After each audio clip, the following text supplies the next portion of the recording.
आज भारत को सीट देना दुनिया की जरूरत है। आप भारत पे कम से कम 10 से 15 चीजों के लिए दुनिया भारत पे डिपेंडेंट है।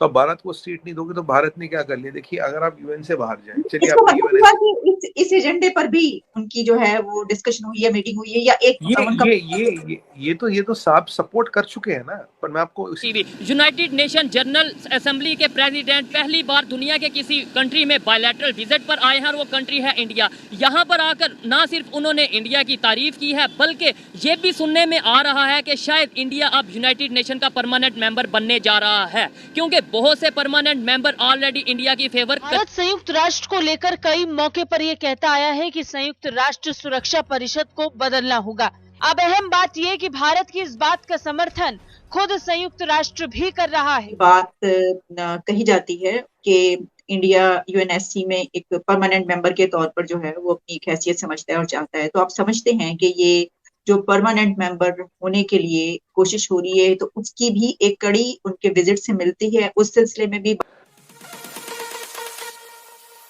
यूनाइटेड नेशन जनरल असेंबली के प्रेसिडेंट पहली बार दुनिया के किसी कंट्री में बायलैटरल विजिट पर आए हैं और वो कंट्री है इंडिया। यहाँ पर आकर ना सिर्फ उन्होंने इंडिया की तारीफ की है बल्कि ये भी सुनने में आ रहा है कि शायद इंडिया अब यूनाइटेड नेशन का परमानेंट मेंबर बनने जा रहा है, क्योंकि बहुत से परमानेंट मेंबर ऑलरेडी इंडिया में ये आ रहा है कि इंडिया भी परमानेंट मेंबर बन सकता है या बनने जा रहा है। बिल्कुल इसी तरह ही है। आप देखें कि हवाई अड्डे पाकिस्तान के ले लेते हैं वार अगेंस्ट टेरर के लिए, इंडिया को 1, 2, 3 एग्रीमेंट के तहत सिविल न्यूक्लियर टेक्नोलॉजी देते हैं, पाकिस्तान को नहीं देते। ये डिप्लोमेसी है ना, डबल स्टैंडर्ड को आप डिप्लोमेसी भी कह सकते हैं। हाँ जी, ये इनके, हाँ जी बिल्कुल, ये इनके डबल स्टैंडर्ड हैं।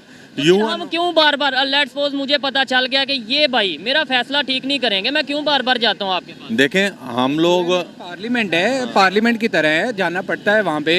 हम अपने कम से कम ट्रस्ट भी करना चाहिए फिर। नहीं, ट्रस्ट तो नहीं किया जा सकता। पाकिस्तान एक थर्ड वर्ल्ड कंट्री है, ये ऐसे ही है, गरीब कंट्री को कौन को पूछेगा। ठीक है, तो इंडिया भी थर्ड वर्ल्ड कंट्री में ही आता था, लेकिन जैसे उन्होंने तेजी से खुद को डेवलप किया है, हमें भी चाहिए था कि हम डेवलप करें। अब ये कोई लॉजिक तो नहीं है कि गरीब कंट्री है इसलिए कौन पूछेगा? नहीं, ये लॉजिक नहीं है। बात इतनी सी है कि आपके मुल्क को ना अपने पैरों पे खड़ा होने के लिए बहुत सी स्ट्रगल चाहिए। इंडिया ने एक टाइम पे स्ट्रगल की है। आप वो 6th लार्जेस्ट इकोनॉमी है, हाँ जी 5th लार्जेस्ट इकोनॉमी है। तो बात इतनी सी है कि अब आपने सुना होगा कि more than 50% of the iPhones जो हैं वो वहाँ पर मैन्युफैक्चर होने जा रहे हैं। हमारे पास इंडस्ट्री कोई नहीं है। हम अपनी डेवलपमेंट पे फोकस करेंगे तो दुनिया में नाम बनाएंगे ना। यानी इंडिया जरूरत बन चुका है इस टाइम पूरी दुनिया। बिल्कुल ऐसे ही है, एग्जैक्टली। इंडिया ये बात कही जाती है कि इंडिया यूएनएससी में एक परमानेंट मेंबर के तौर पर जो है वो अपनी एक हैसियत समझता है और चाहता है। तो आप समझते हैं कि ये जो परमानेंट मेंबर होने के लिए कोशिश हो रही है, तो उसकी भी एक कड़ी उनके विजिट से मिलती है। उस सिलसिले में भी आज भारत को सीट देना दुनिया की जरूरत है। आप भारत पे कम से कम 10 से 15 चीजों के लिए दुनिया भारत पे डिपेंडेंट है। तो आप भारत को सीट नहीं दोगे तो भारत ने क्या कर लिया? देखिए, अगर आप यूएन से बाहर जाए, चलिए इसको आपने मतलब हुआ कि इस एजेंडे पर भी उनकी जो है वो डिस्कशन हुई है, मीटिंग हुई है, या उनका ये तो साफ सपोर्ट कर चुके हैं ना। पर मैं आपको इसी पे आ रहा हूँ। इस चीज को हर कोई सपोर्ट कर चुका है एक्सेप्ट चाइना। अब टेक्निकलिटी क्या है? देखिए, ये जितने भी फोरम्स इंडिया के बाहर हैं, मतलब सॉरी इंडिया के बाहर, यूएन के बारे में 8 बड़े फोरम है, SCO, G20 वगैरह। इन फोरम में आप देखिए, इंडिया एक वाहिद कंट्री और मोदी जी एक वाहिद प्रधानमंत्री जो सब 8 में, बाकी कोई नहीं है। अगर B4 कंट्रीज की बात करें जिसमें इंडिया, रशिया, US और चाइना आता है, हर फोरम में शी जिनपिंग भी नहीं है, हर फोरम में जो बाइडेन भी नहीं है, हर फोरम में पुतिन भी नहीं है। India is the only country. इससे आपको भारत का जो बड़ा हुआ स्टैचर है वो समझ आएगा। ये मत बोलिए कि India is the only economy which is a shining star in the world recession today. India एक ही इकोनॉमी है जो ग्रो कर रही है, इंडिया एक ही इकोनॉमी है जो रिसेशन में नहीं है, इंडिया एक ही बड़ी इकोनॉमी है जो 7-8% पे ग्रो करेगी, और ऐसा कोई है नहीं। और इससे ये दर्शाता है कि उन्हें सबसे पहले जरूरत आनी पड़ी इंडिया ने की। और India one of the highest peace keepers भी देता है यूनाइटेड नेशंस में, और बहुत टाइम से दे रहा है, और इंडियन पीस कीपर्स का बड़ा अच्छा नाम है। तो अगर आप इकोनॉमिक देखिए, सोशियो इकोनॉमिक देखिए, पॉलिटिकल देखिए, जियोपॉलिटिकल देखिए, और जितनी भी मूवमेंट्स है वो इंडिया में हो रही है, तो उन्होंने डिसाइड किया कि सबसे पहले मैं इंडिया आता हूँ, यहाँ अपना एक जान पहचान, एक अपनी पकड़ बनाने की कोशिश करता हूँ।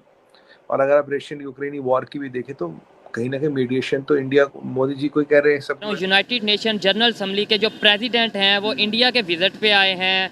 दुनिया के बड़ी बड़ी ऑर्गेनाइजेशंस की बात करें, इंडिया के साथ ताल्लुकात दिन ब दिन वो अपने बेहतर कर रहे हैं। यूनाइटेड नेशन का ही बात कर लेते हैं, हम हर फैसला वहाँ लेके जाते हैं, कश्मीर का हो या कोई भी। क्या लगता है कि इंडिया पे विजिट करने क्यों आए होंगे यूनाइटेड नेशन के जो प्रेसिडेंट? देखें, इंडिया एक इकॉनमी जो है ना, उसकी इतनी ज़्यादा इम्प्रूवमेंट आ गई हुई है, तकरीबन उसकी जो थर्ड लार्जेस्ट इकॉनमी है, फिफ्थ लार्जेस्ट है, थर्ड हाँ, का उन्होंने fifth बोला है almost। कि हम बन सकते हैं 2030 तक।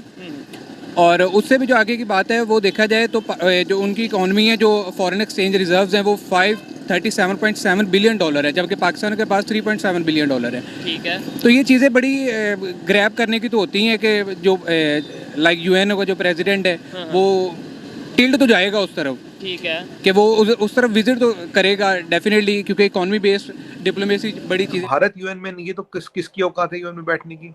मैं अमेरिका को हटाऊं, चाइना को हटाऊं, और बाकी जो 2 कंट्री है उनका भारत से कोई मुकाबला, कहीं स्टैचर है उनका भारत से?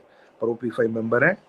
हम भी अभी तो 2 साल तक we are non permanent members in P5, but ultimately it is the stature of the organisation. अगर ऑर्गेनाइजेशन को अपना स्टैचर प्रोटेक्ट करना है, हमें सीट क्यों दिलानी, कैसे दिलानी, उनका सरदर्द नहीं दोगे तो जो मैं कहता हूँ, my concept is islands of power. दुनिया में आइलैंड्स ऑफ पावर बन चुके हैं and we are in COVID. तो आप देखिए हमारे यहाँ हमेशा कोई ना कोई आया होता है। मैं तो ये मानता हूँ मिनिस्ट्री ऑफ एक्सटर्नल अफेयर्स में जो काम करता है उसकी तो सैटरडे संडे का उसकी कोई छुट्टी नहीं है।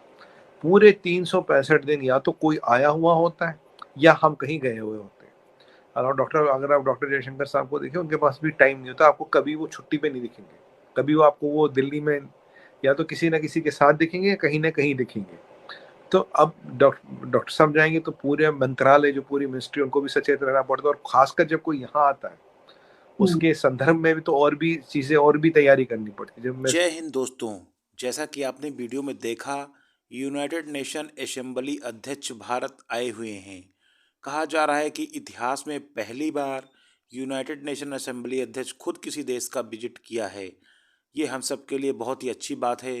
दोस्तों, मोदी और विदेश मंत्री एस जयशंकर की जोड़ी का कमाल, हम सब यूनाइटेड नेशन के परमानेंट पार्टनर बनने जा रहे हैं। दोस्तों, भारत के इस बढ़ते कदम को पाकिस्तान मीडिया पचा नहीं पा रहा है। इस खबर पर पाकिस्तान में बहुत सी डिबेट हो रही हैं, क्योंकि ये खबर ही ऐसी है जिससे पाकिस्तान के होश उड़े हुए हैं।